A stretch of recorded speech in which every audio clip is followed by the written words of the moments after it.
آپ ذرا سوچیں کہ وہ ایسی آگ تھی کہ اس کی لپٹ اتنی تیز تھی، اس کے شعلے، کہ اس کے اوپر سے پرندہ بھی نہیں اڑتا تھا، پرندہ اڑتا تو جل کے خاک ہو جاتا۔ اتنی شدید آگ میں جب حضرت، یہاں تک کہ پھینکنے والے اس آگ کے قریب بھی نہیں جا سکتے تھے، بلکہ گردیل ٹائپ کی ایک مشین بنائی گئی جس کے مدد سے انہیں پھینکا گیا، ہے نا۔ تو آپ ایسی آگ بھی اگر اللہ کا حکم ہو جائے تو ایسی آگ بھی بندے کا کچھ نہیں بگاڑ سکتی۔ یعنی مؤثر حقیقی دنیا میں جو کچھ ہوتا ہے وہ اللہ کی مرضی سے ہوتا ہے نا۔ ہمارے اگر آج پریشانیاں ہیں تو اس رب کی مرضی ہے، اگر آج فراوانیاں ہیں تو رب کی مرضی ہے۔ آپ دیکھیں دنیا والوں کو مال و دولت ملی تو دنیا والے کیسے ظالم ہو گئے، لوگوں نے بچوں کو قتل کیا، عورتوں کو قتل کیا طاقت کے نشے میں۔ لیکن مسلمان یہ سمجھتا ہے کہ اگر ہمیں طاقت ملی ہے تو یہ طاقت ایک نہ ایک دن عدم کا شکار ہو جانی ہے، یعنی یہ طاقت ایک نہ ایک دن ختم ہو جانی ہے، باقی رہنے والی ذات اللہ کی ہے تو ہمیں اس کی اتباع کرنی چاہیے۔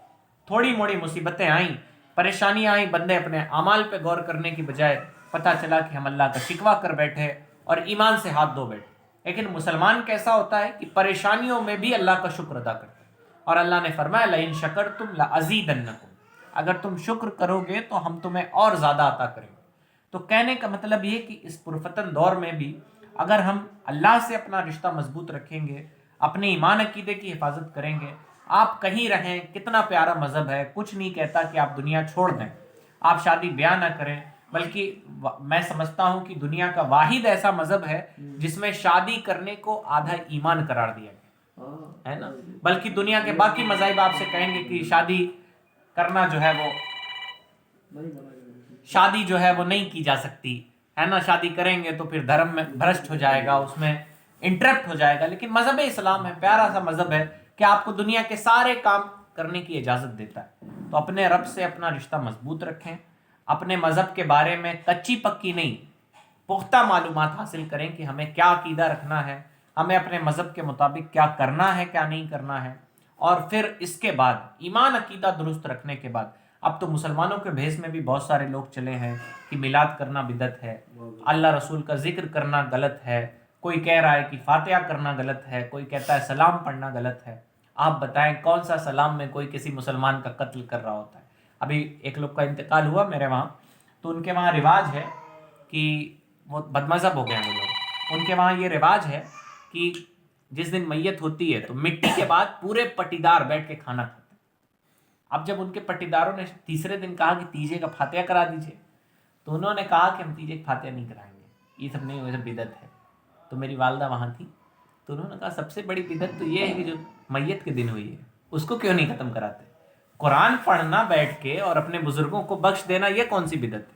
بلکہ بدعت تو یہ ہے کہ آپ کو میت پڑی ہو، آپ کو 10 کلو بریانی بنوانی پڑے۔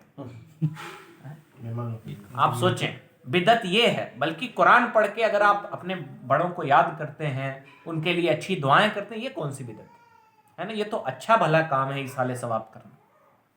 تو ایسے اسلام مسلمان کے بھیش میں بھی بہت سارے ایسے لوگ گھوم رہے ہیں، ہمیں اپنے ایمان عقیدے کی حفاظت کرنی چاہیے، اور عام مسلمان کا اتنا ہی فریضہ ہے۔ اب ایسا نہیں کہ ابرار بھائی کوئی کہے تو اس سے جنگ کر لیں، ٹھیک ہے بھائی، تم علماء سے ملو، اپنے مسائل حل کراؤ۔ اگر تمہیں شک شبہ ہے کہ فاتحہ کرنا غلط ہے تو ٹھیک ہے، آپ حافظ جی سے ملیے، وہ آپ کو بتائیں گے۔ ہم کہاں سے بتائیں گے؟ ہم تو کرنے والے لوگ ہیں۔ عوام کو تو چاہیے وہ اپنا عمل کیے جائے، زیادہ ہمیں دوسروں سے بھیڑنے کی حاجت نہیں۔ اپنے ایمان عقیدے کی حفاظت کریں، پہلی بات۔ دوسری کی فرائض کی پابندی کریں۔ دنیا میں کہیں بھی رہیں، اللہ تعالیٰ کا جو قانون ہے اس کی خوب برکتیں آپ کو حاصل ہوگی، ہے نا۔ 5 وقتہ نمازوں کا اپنے آپ کو ایسا عادی بنا لیں پریکٹیکلی طور پر کہ کبھی ہماری نمازیں نہ چھوٹیں۔ آپ یقین جانیں کبھی کبھی انسان غفلت کا شکار ہو جاتا ہے۔ ہم لوگ ایک محفل میں بیٹھے تھے، ہم اور فرحان بھائی، اور تھوڑا دنیا والی محفلیں تھیں، تو محفل ہو رہی تھی تو مغرب کا وقت ہو گیا۔ اب اگر یقین جانیں اگر نماز نہ پڑھنا ہوتا تو شاید ہم آدھا گھنٹہ وہاں اور دیتے، اور اس آدھا گھنٹہ دینے کی وجہ سے ہمارا کیا کیا نقصان ہوتا ہے نا۔ لیکن نماز کا وقت تھا تو نماز تو نہیں چھوڑنی، ہم آدھا گھنٹہ دے سکتے ہیں لیکن نماز نہیں چھوڑیں گے۔ اب نماز پڑھنے آئے تو جو کام میرے ذہن سے اتر رہا تھا وہ کام ہم نے کر لیا۔ پتہ چلا کہ نماز کی برکت آپ کی زندگی میں یہ حاصل ہوتی ہے کہ آپ ویل ڈسپلنڈ رہتے ہیں، ہے نا، آپ کسی ڈسپلین کے اندر رہتے ہیں۔ آپ دیکھیں دنیا کے جو کامیاب ترین لوگ ہیں وہ بہت ویل ڈسپلنڈ ہوتے ہیں۔ ابھی جو ایکس CJI گزرے ہیں DY چندرچوڑ، ان کا بیان ہے کہ میں رات میں 3:30 بجے اٹھ جاتا ہوں، 3 یا 3:30 بجے، اور اپنے کیسز کی اسٹڈی کرتا ہوں، اور یہ کیا کرتے تھے وہ یوگا کرتے ہیں، جو بھی انہیں کرنا ہوتا ہے یہ سب کرتے ہیں، کیسز کی اسٹڈی کرتے ہیں۔ اب کون سی ان کے اوپر پابندی کہ وہ 3:30 بجے اٹھے، ہے نا؟ کون سا انہیں ثواب مل رہا ہے؟ وہ تو اپنی دنیا داری کے چکر میں اٹھ رہے ہیں۔ لیکن ایک مسلمان اگر نماز فجر کے لیے بیدار ہوتا ہے تو اس کے دنیا کے بھی کام ہو جاتے ہیں، اور ساتھ ساتھ اسے اللہ کی رضا بھی حاصل ہو جاتی ہے، اسے ثواب بھی ملتا ہے۔ آپ کبھی فجر میں اٹھ کے دیکھیں کہ آپ کا دن کتنا بڑا ہے۔ آپ کو تو معلوم ہی نہیں، مسلمان تو آدھا دن بیچارے بستر پہ گزار دیتے ہیں، ہے نا؟ پھر 10-11 بجے ان کی نیند کھلتی ہے تو بڑے شکار ہوتے ہیں آلسی پنے کا، اور کس کا ہے نا؟ آدھا دن مسلمانوں کا یہ بستر پہ گزرتا ہے۔ تو بہرحال آپ نماز پڑھیں گے تو دنیا میں تو اس کی برکت حاصل ہوگی، اور آخرت میں بھی اس کی برکت حاصل ہوگی، ہے نا؟ اور جو نماز نہیں پڑھتے، اللہ کے نبی علیہ السلام نے ان کے لیے سخت وعیدیں ارشاد فرمائی۔ اپنے علاقے کی مسجدوں میں نماز پڑھیں جا کے۔ نبی علیہ السلام نے فرمایا، ابو داؤد شریف کی حدیث پاک ہے کہ مجھے جی چاہتا ہے کہ میں اپنے جوانوں کو حکم دوں کہ وہ لکڑی اکٹھا کریں، حدیث پاک کا مفہوم، اور ان گھروں میں آگ لگا دیں جن گھر کے مرد مسجدوں میں جا کے جماعت سے نماز نہیں پڑھتے۔ اب آپ سوچیں، مسجد آباد کرنا ہماری کتنی بڑی ذمہ داری ہے۔ صرف دین اسلام، آپ کے پاس پیسے نہیں ہے نا، تو دین اسلام یہ نہیں چاہتا کہ نہال بھائی بہت بڑا مدرسہ بنوائیں۔ ہاں، اگر بنوائیں تو اللہ انہیں اجر عطا فرمائے۔ آپ بہت بڑی مسجد بنوا دیں، بہت بڑا ادارہ بنا دیں، آپ کی جو پہلی ذمہ داری ہے وہ یہ کہ آپ ایک اچھے مسلمان بن جائیں۔ اچھا مسلمان، اس کا ایمان عقیدہ درست ہوتا ہے، وہ نمازوں کی پابندی کرتا ہے، برائیوں سے دور رہتا ہے، کبھی غلطی کوتاہی ہو جاتی ہے تو اپنے رب سے توبہ کر لیتا ہے، اور آئندہ اس گناہ سے بچتا رہتا ہے۔ تو دین اسلام ایک ایسا نظام حیات ہے، ایک ایسا سلیبس ہے کہ اگر اپنے بچوں کو آج یہ سلیبس پڑھا دیا جائے تو یقین جانیں ان کا بچپنا بھی سلامت رہے، ان کی جوانیاں بھی بچ جائیں، ان کے بڑھاپے بھی بھلائی میں گزر جائیں۔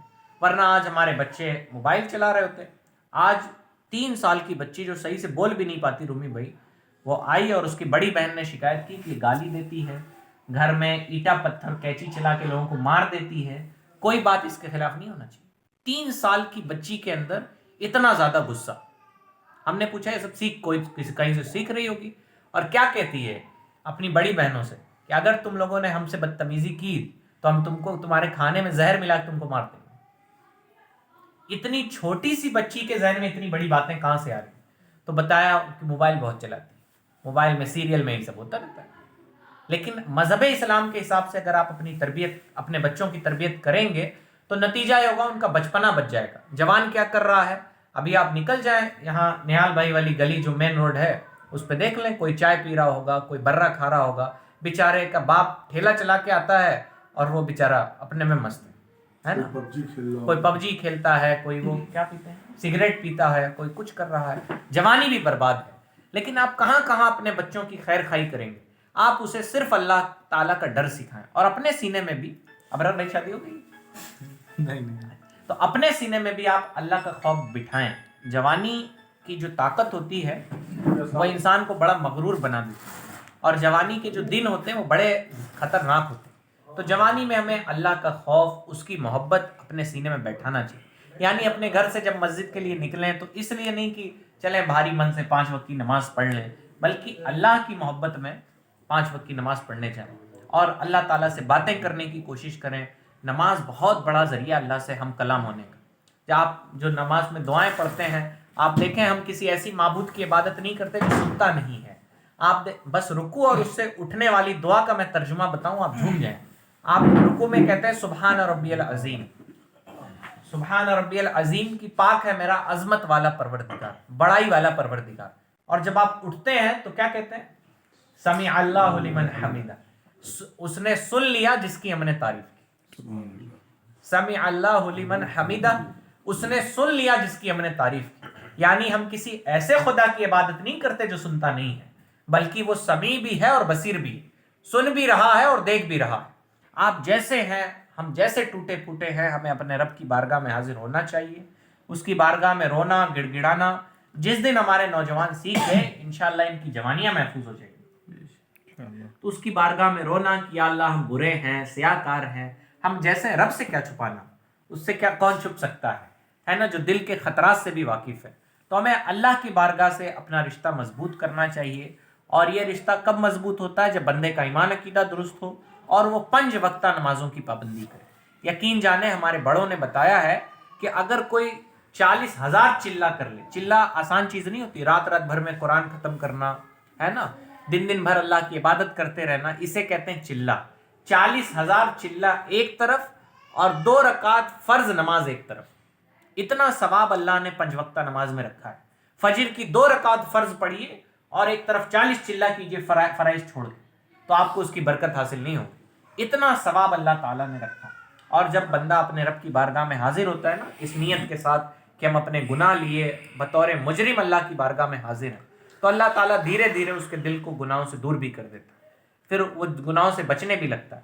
اور یاد رکھیں، یہ جو بری خواہشات ہیں اور جو گناہوں کا جذبہ ہے، یہ کبھی پر نہیں ہوتا ہے۔ وہ کہا ہے ہمارے بڑوں نے کہ خواہشات کو پورا نہیں کیا جا سکتا۔ آپ کتنی بھی خواہش پوری کر لیں، ایک گھر خرید لیں تو پھر یہ ہوگا کہ گھر میں ٹائلس لگوا لیتے ہیں، پھر ٹائلس لگ جائے گی تو یہ ہوگا کہ تھوڑا سا آپ باہر پینٹ کرا لیتے ہیں، تو اب تو دوسرا کوئی کام کر لیتے ہیں۔ یہ خواہشات کبھی مکمل نہیں ہوتی، ان سے لڑا جاتا ہے، ان سے لڑائی کی جاتی ہے۔ اب بری خواہشات کی تکمیل یہ انسان کی برائی کا سبب بنتی ہے۔ اگر بری خواہشات آتی ہیں تو ان سے لڑیے، ان کو پورا مت کیجیے۔ اب فجر میں آنکھ تو کھلتی ہے لیکن حافظ جی اٹھ نہیں پاتے ہیں، وجہ کیا ہے بھائی؟ بڑی ٹھنڈی لگتی ہے، یہ ہوتا ہے۔ یہ بری خواہش ہے کہ ہم نماز چھوڑ کے سونا چاہتے ہیں۔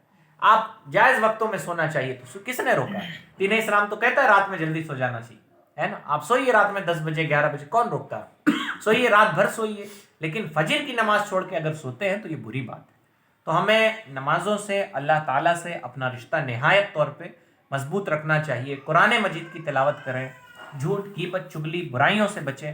اور یاد رکھیں، آج لوگ نماز سے دور ہیں، اس کی ایک وجہ یہ بھی ہے کہ اس دور میں گناہ بہت عام ہے، اور جب بندہ گناہ کرتا ہے تو اللہ عبادتوں کی لذت چھین لیتا ہے۔ فرمایا گیا، ہمارے بڑے بتاتے ہیں کہ جو انسان بد نظری کرتا ہے، یعنی برے مناظر دیکھتا ہے، پتہ چلا غیر محرم عورتوں کو دیکھ رہا ہے، گانا، پکچر، ٹی وی دیکھ رہا ہے، تو نتیجتاً اس کے عبادت سے لذت کھینچ لی جاتی ہے۔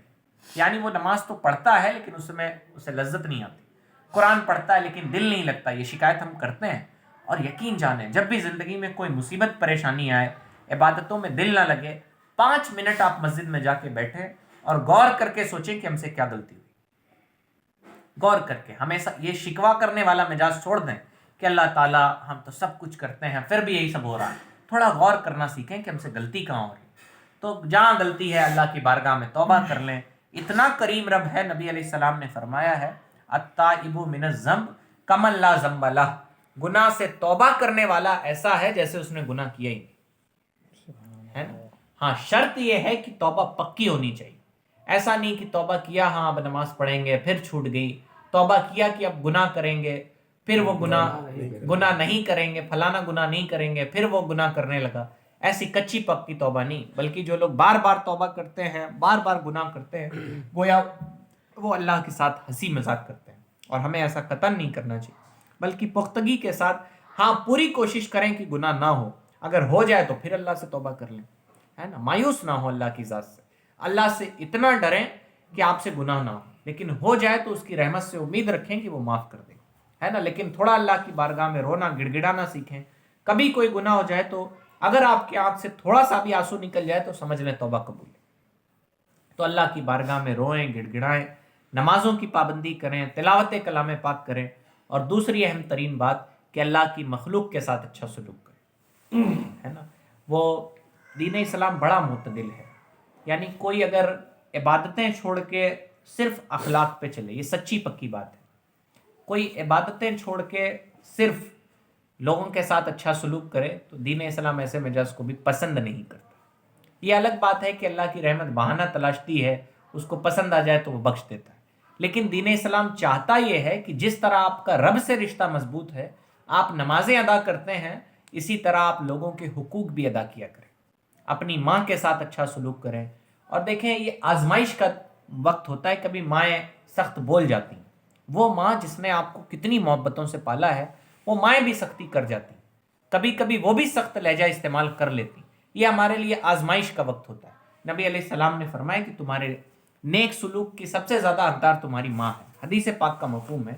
تو صحابہ نے پوچھا کہ اگر ماں باپ ظلم کریں تو؟ نبی نے فرمایا اگرچہ ظلم کریں، اگرچہ ظلم کریں، اگرچہ ظلم کریں، یعنی زندگی میں اس بات کو گانٹ باندھ کے رکھ لیں کہ اگر باپ شراب پی کے آتا ہے تب بھی آپ اس کی اطاعت آپ پہ فرض ہے نا.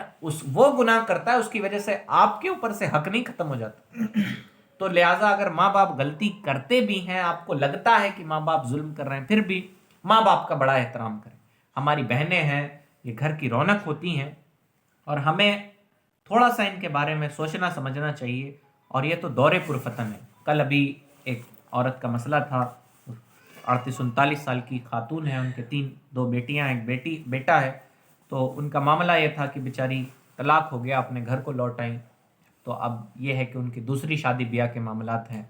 تو اب بچی ان کی بالغ ہے، دوسری شادی کریں تو ظاہر سی بات ہے شوہر کیسا ہو کیسا نہ ہو. تو اس طرح کے معاملات، بھائی کو اس بات کا خوف ہے کہ میں اپنے گھر میں رکھوں تو ایسا نہ ہو کہ بچے بڑے ہو کے کہیں کہ میرا ہی گھر ہے اور قبضہ کر لیں. سوچیں کتنی پریشانی ہے. تو ان کو بتایا ہم نے کہ اگر کوئی قبضہ کر بھی لے یار تو کتنے دن کی زندگی ختم ہو جاتی ہے نا. بہت احتیاط آپ کو کرنا ہے. لکھوا لیجئے اس ٹائم پر، رکھیے اپنی بہن کو اپنے گھر میں. جو اپنی روایتوں میں آتا ہے، مجھے صحیح وہ پوری روایت نہیں آتی، لیکن روایتوں میں آتا ہے جس کی بیٹی یا بہن طلاق شدہ ہو کر یا بیوہ ہو کر اپنے گھر کو لوٹ آئے اور خوش دلی کے ساتھ اس کی پرورش کریں ماں باپ یا بھائی، تو اللہ تعالیٰ اسے بے حساب جنت عطا فرماتے. اس طرح کی کچھ خوشخبری اس کے لیے دی گئی. جو بیٹی طلاق شدہ ہو کر یا ودوا ہو کر، یا پھر کوئی بہن طلاق شدہ یا ودوا ہو کر واپس آ جائے اپنے گھر کو، اس کی خوش دلی کے ساتھ تربیت کرے تو اللہ تعالیٰ اسے بے حساب جنت عطا فرماتے. ایسے بھی ہماری بہنیں ہیں تو ان پہ ہمیں شفقت کرنی چاہیے. نبی نے تو فرمایا جو بڑوں کا ادب نہ کرے، چھوٹوں پہ رحم نہ کرے، وہ ہم میں سے نہیں. اور یاد رکھیں نبی علیہ السلام اپنی بیٹی سے کیسی محبت کرتے کہ وہ جب ان کی بیٹی حضرت فاطمہ آتی نبی علیہ السلام کی، تو نبی پاک صلی اللہ علیہ وسلم اپنی جگہ سے اٹھ جاتے، ان کا ماتھا چومتے، ان کے لیے اپنی چادر بچھاتے اور ان کو اپنی جگہ پہ بٹھاتے. آج ہمارا معاشرہ اتنے غرق میں جا چکا ہے کہ باپ کیا بیٹی کے لیے کھڑا ہوگا، بیٹی باپ کے لیے نہیں کھڑی ہوتی ہے نا. آج ہماری بچیاں مرتد ہو رہی ہیں، غیروں کے ساتھ بھاگ رہی ہیں. لیکن سوال یہ ہے کہ ہم نے بھی تو کبھی بیٹھ کے اپنی بہنوں کا حال چال نہیں لیا، کبھی ان کی دلجوئی نہیں کی ہے نا. بس کمانا کھانا یہ ہمارا مقصد نہیں ہے، یہ صرف پیسے لا کے دے دینا، یہ اتنی سی ذمہ داریاں نہیں ہوتی، بلکہ ان کا حال چال لینا، کبھی ان سے بیٹھ کے باتیں کرنا، ان کا دکھ درد شیئر کرنا، یہ ساری چیزیں ایک اچھے بھائی کی، ایک اچھے شوہر کی اور ایک اچھے باپ کی ذمہ داری ہوتی. نبی علیہ الصلوۃ والسلام حضرت عائشہ سے یوں محبت فرماتے، ان کی بیوی حضرت عائشہ، کہ پانی جب وہ پیتی تو پوچھتے عائشہ تم نے کس طرف سے ہونٹ لگا کے پانی پیا ہے. یہ اظہار محبت کا طریقہ ہے نا. اپنی بیوی کے ساتھ یوں اظہار محبت فرماتے. اب کوئی اتنا اظہار محبت اگر کر لے تو پھر آپ بتائیں گھروں میں لڑائی جھگڑا بوال ہونے ہی نہیں، ختم ہو جاتا ہے. تو ہمیں نبی کے طریقے پہ عمل کرنا ہے. نبی پاک صلی اللہ علیہ وسلم نے لوگوں پہ نہایت طور پہ رحم کیا ہے نا. وہ مکہ شریف جہاں سے نبی علیہ السلام کے چچا کو شہید کیا گیا، ان کے مردہ جسم سے کلیجہ نکال کے چبایا گیا، جب نبی علیہ السلام اس کعبہ شریف پہ قابض ہوئے تو صحابہ نے کہا الیوم یوم الملحمہ، آج کا دن تو بدلہ لینے کا دن ہے. نبی نے فرمایا نہ، الیوم یوم المرحمہ، آج کا دن رحم کرنے کا دن ہے. نبی نے سب کو معاف کر دیا. کون لوگ تھے؟ جب نبی نماز پڑھتے تھے تو لا کے گندگیاں پھینک دیتے تھے. آج 1000 ظالم حکومت ہے لیکن کم از کم اتنا ظلم تو کوئی نہیں کرتا نا. ہمیں گھروں میں تو نمازیں پڑھنے پہ پابندی نہیں ہے نا، ہمیں گھروں میں تو اپنے ماؤں کے ساتھ اچھا سلوک کرنے پہ پابندی نہیں. تو ہمیں اتنا حساس ہونا چاہیے کہ ہم اپنے گھر میں کم سے کم اچھا ماحول رکھیں اپنے، اور لوگ اچھے سلوک اچھے اخلاق والے ہوتے ہیں. پتہ چلا کہ فلانے ہیں باہر بڑے اچھے سے رہتے ہیں اپنے دوستوں سے، نبی نے فرمائی قیامت کی نشانیاں، حدیث پاک میں آتا ہے روایتوں میں کہ انسان دوستوں سے اچھا سلوک کرے گا اور ماں باپ سے برا سلوک کرے گا. اور میں اپنی عورتیں بھی سن رہی ہیں، میں اپنی ماں بہنوں کو بھی بتاؤں کہ انہیں بھی نہایت صبر و شکر کے ساتھ زندگی گزارنی چاہیے. زندگی میں نہ کسی انسان کو سب کچھ حاصل ہوتا ہے، نہ کسی انسان سے سب کچھ چھینا جاتا ہے، بلکہ قدرت کا نظام یہی ہے کہ بڑا معتدل نظام ہے، جس کا جو حقدار ہے اسے ملتا ہے. بس ہمیں اپنے دل کو اس پہ صابر اور شاکر بنانا ہے، یعنی صبر کرنے والا اور شکر کرنے والا. بلکہ اللہ چھینتا نہیں، ہم یوں کہیں کہ اس کا عدل ہے کہ جس کسی کو چاہتا ہے کم دیتا ہے، کسی کو چاہتا ہے زیادہ دیتا ہے. چھیننے کا لفظ ہمیں اللہ کے لیے نہیں استعمال کرنا چاہیے. بہرحال تو میں بتا یہ رہا تھا کہ حضرت فاطمہ رضی اللہ تعالیٰ عنہ نبی علیہ السلام کی بیٹی ہیں اور حضرت علی کی بیوی. اتنی زبردست قناعت اور صبر ان کے اندر ہے کہ حضرت علی گھر آتے ہیں تو مسکرا کے دروازہ کھولتی. حضرت علی بیٹھے، ساتھ میں بیٹھی، کہا کچھ کھانے کا لے آؤ، تو انہوں نے فرمایا 3 دن سے گھر میں جو کا ایک دانہ بھی نہیں، ایک دانہ بھی نہیں۔ تو انہوں نے کہا فاطمہ تم نے مجھے بتایا نہیں؟ تو کہا کہ میرے والد نبی علیہ السلام جب مجھے رخصت کر رہے تھے تو مجھ سے کہا تھا کہ کبھی اپنے شوہر سے کچھ مانگ کر اسے رسوا مت کرو۔ آج میری بہنیں بھی دیکھیں، گھر کی مائیں بھی دیکھیں، گھر کی بیویاں بھی دیکھیں، ہم کتنا اپنے گھر کے مردوں کی عزت کا خیال رکھتے ہیں۔ ہمیں فلانا چیز چاہیے تو چاہیے، یہ تو ہمارا مزاج ہے، لیکن نبی نے کیا فرمایا اپنی بیٹی سے کہ کبھی اپنے شوہر سے کوئی ایسی چیز مانگ کے جو اس کی حیثیت سے باہر ہو اسے شرمندہ مت کرنا، ہے نا۔ تو ہمیں اس طرح سے اپنی زندگی گزارنی چاہیے، پڑوسیوں کے ساتھ، رشتہ داروں کے ساتھ بالخصوص اچھا بھلا سلوک کریں۔ نبی علیہ السلام نے فرمایا کہ جو رشتے توڑے تم ان سے رشتے جوڑو، اور مفہوم ہے حدیث پاک کا کہ رشتے توڑنے والا جنت میں نہیں جاتا، بلکہ ایک حدیث روایت تاریخ بغداد و مدینہ میں لکھا ہوا ہے کہ نبی علیہ السلام کی محفل تھی تو فرمایا گیا کہ رشتے توڑنے والے ہمارے محفل سے اٹھ جائیں، تو ایک نوجوان کھڑا ہوا اپنی خالہ کے گھر بھاگ کے گیا اور اپنی خالہ سے ہاتھ پیر جوڑ کے اس نے معافی مانگ کے واپس لوٹا۔ تو نبی علیہ السلام نے فرمایا جس محفل میں رشتے توڑنے والے موجود ہوتے ہیں اللہ اس محفل کی دعائیں قبول نہیں کرتے۔ ہم تو سارے زمانے سے رشتہ توڑ کر پتہ نہیں کس تکبر کے شکار ہیں، اور ہم اپنے گھر میں بیٹھے ہوتے ہیں، چاہتے ہیں خوب برکتیں نازل۔ تھوڑا سا پیش قدمی کریں، تھوڑا سا آگے بڑھیں۔ جیسے رومی بھائی کا ایک واقعہ ہے کہ کوئی ناراض ان کے رشتہ دار تھے، تو ایک شادی کے موقع پہ وہ پلیٹ اٹھا رہے تھے، تو یہ کبھی ہوتا ہے 2 لوگ ساتھ میں اٹھا لیتے ہیں، بس انہوں نے اتنا کہا ارے چچا آپ پہلے لے لیجئے، اتنے پہ وہ رشتہ دار راضی ہو گئے۔ لیکن ہم اتنا بھی نہیں کر پاتے۔ کبھی آپ ناراض رشتہ داروں کے گھر چلے جائیں، کبھی انہیں فون کر لیں، اور اگر وہ نہیں بھی راضی ہوتے، مثلا رحمت بھائی سے آپ کی اللہ نہ کرے لڑائی ہو، کبھی لڑائی ہو گئی تو آپ نے ان کو فون کیا کہ بھیا غلطی ہو گئی اب جائے گا، انہوں نے کہا نہیں معاف کریں گے، چل بھاگیں۔ تو اب یہ معاف کریں نہ کریں اللہ تو آپ سے راضی ہو جائے، کیونکہ آپ نے اللہ کی رضا کے لیے معافی مانگی ہے۔ تو تھوڑا سا اپنا مزاج نرم رکھیں، ہمیں دنیا میں ہمیشہ نہیں رہنا ہے، چند دن کے مہمان ہیں، اور یاد رکھیں جیسا ہمارا رویہ ہے مسافروں کا ایسا رویہ ہوتا نہیں، مہمانوں کا ایسا رویہ ہوتا نہیں، بلکہ جسے دنیا سے جانا ہوتا ہے وہ تو جانے کی تیاری میں لگا ہوتا ہے، اس کی توجہ تو آخرت کی طرف ہوتی۔ اور یاد رکھیں آخرت کی طلب میں اللہ کی رضا ہے، اور جو دنیا طلبی میں لگ جاتا ہے کہ صرف دنیا ہی دنیا سب کچھ ہے، دنیا کب بری ہوتی کہ جب دنیا کی محبت میں انسان اللہ کے احکام کو جھٹلانے لگے۔ پتہ چلا پیسہ کمانے کے لیے ہم نے جھوٹ بھی بولنا شروع کر دیا، پتہ چلا کہ ہم نے حرام کاری بھی شروع کر دی اپنی نفس کے لیے، ہم نوجوان ہمارے غلط کاموں میں ملوث ہیں وہ بھی شروع کر دیا۔ ہاں اگر آپ حلال طریقے سے کمائیں اور حلال چیزیں کھائیں تو کوئی حرج نہیں۔ حضرت عثمان غنی دیکھیں کتنے امیر ہیں، لیکن وہ اپنا پیسہ کہاں خرچ کرتے؟ کبھی مسلمانوں کے لیے پانی خرید کے صدقہ کر دیا، کبھی کنواں خرید کے صدقہ کر دیا، اور لوگوں کی تھوڑا مدد کرنا سیکھیں، ہے نا۔ مدد بہت بڑی چیز ہے۔ نبی علیہ السلام کی حدیث پاک ہے کہ ایک شخص ایک کنویں کے پاس سے جا رہا تھا اور اس نے پانی پیا، سخت پیاسا تھا۔ پانی پینے کے بعد آگے بڑھا تو ایک کتے کو دیکھا جو بہت پیاسا تھا۔ اب کتا تو کنویں سے پانی نکال نہیں سکتا، اس نے پانی نکالا اور اس کتے کو پلا دیا۔ نبی علیہ السلام کی حدیث پاک کہ اللہ نے اس ادا پہ اس کی مغفرت کر دی۔ تو تھوڑا اپنے آس پاس والوں کی مدد کرنا سیکھیں، تھوڑا اچھا۔ یہ لوگ آپ کی نمازیں دیکھ کے اسلام میں نہیں آتے، آپ کا کردار دیکھ کے ہی مسلمان ہوتے، ہے نا۔ ہماری مائیں بہنیں کہیں راستے میں جا رہی ہیں تو پتہ چلا کوئی رشتہ دار عورت مل گئی، اس کی مدد کر دیا۔ کبھی شادی بیاہ میں گئے، کوئی بوڑھی خاتون، اور مدد کرنے کے لیے پیسوں کی ضرورت نہیں، ہے نا۔ پیسے ہیں تو پیسے سے کریں مدد، بلکہ اپنے بچوں کو یہ بھی سکھائیں۔ کوئی کسی بوڑھی عورت کو آپ نے چپل بھی اٹھا کے دے دیا تو یہ بھی اس کی مدد ہے، بلکہ فرمایا جاتا ہے عالم دین، کسی عالم دین کی قلم گر گئی اور اس نے اٹھا کے اسے دے دیا تو اللہ اسے مقبول عمرے کا ثواب عطا فرماتا ہے نا۔ آپ پیسے لگا کے جائیں 1 لاکھ 1.5 لاکھ روپے، لیکن آپ یہ گارنٹی نہیں دے سکتے کہ آپ کا عمرہ قبول ہوا ہے۔ لیکن خدمت ایسی چیز ہے کہ اگر آپ خدمت کریں گے اللہ مقبول عمرے کا ثواب آپ کو عطا فرمائے۔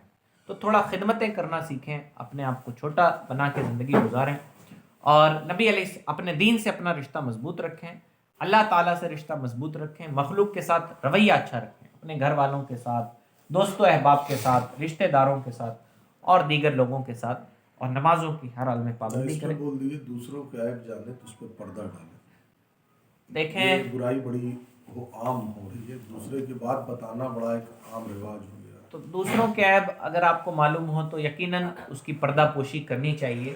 ہمیں کوئی حق نہیں ہاتھ پہنچتا ہے کہ ہم کسی کا حساب کتاب کریں، ہے نا، ہم کسی کو سزائیں دیں، ہے نا، ہمیں یہ کوئی حق نہیں پہنچتا. اگر کوئی نماز نہیں پڑھتا تو ہم بہت عاجزانہ انداز میں، بلکہ ہمارے بڑوں نے تو یہ کہا کہ نماز کا حکم دیا ہی نہیں جا سکتا.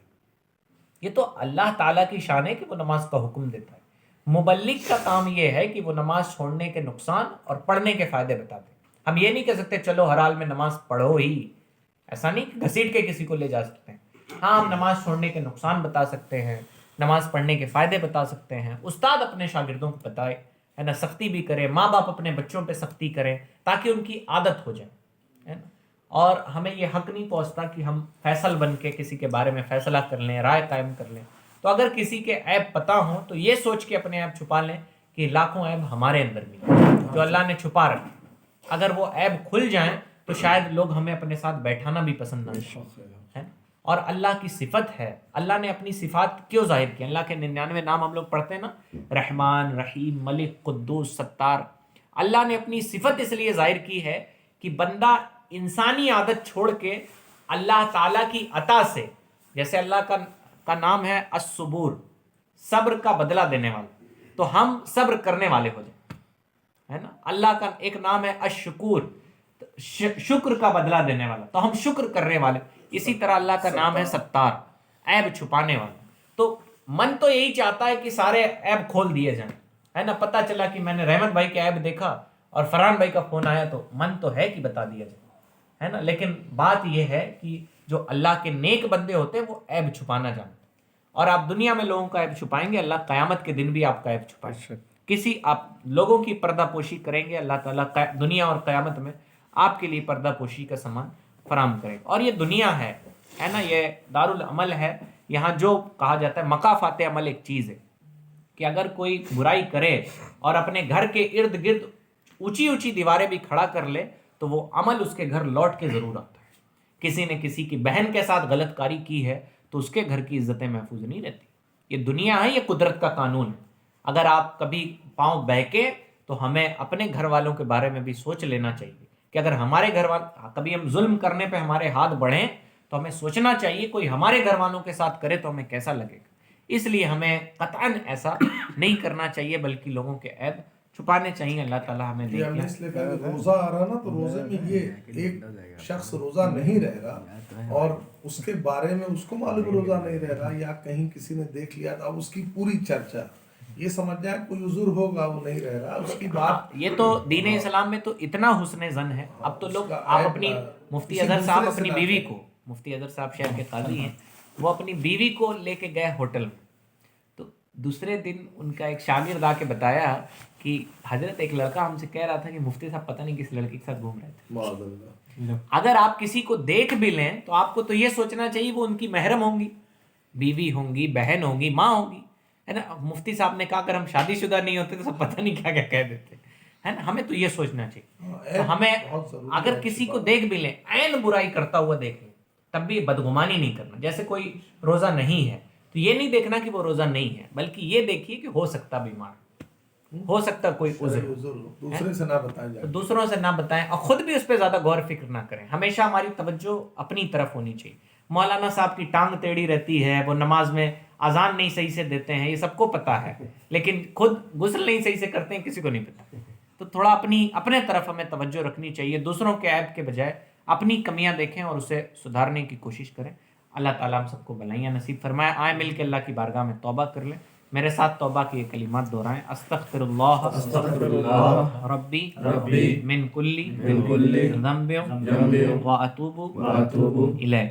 یا اللہ میں اپنے تمام پچھلے گناہوں سے توبہ کرتا ہوں. یا اللہ میری توبہ قبول فرما اور آنے والی زندگی مجھے نیکیوں میں گزارنے کی توفیق عطا فرما. اشہد اللہ الہ الا اللہ و اشہد ان محمدا عبدہ و رسولہ.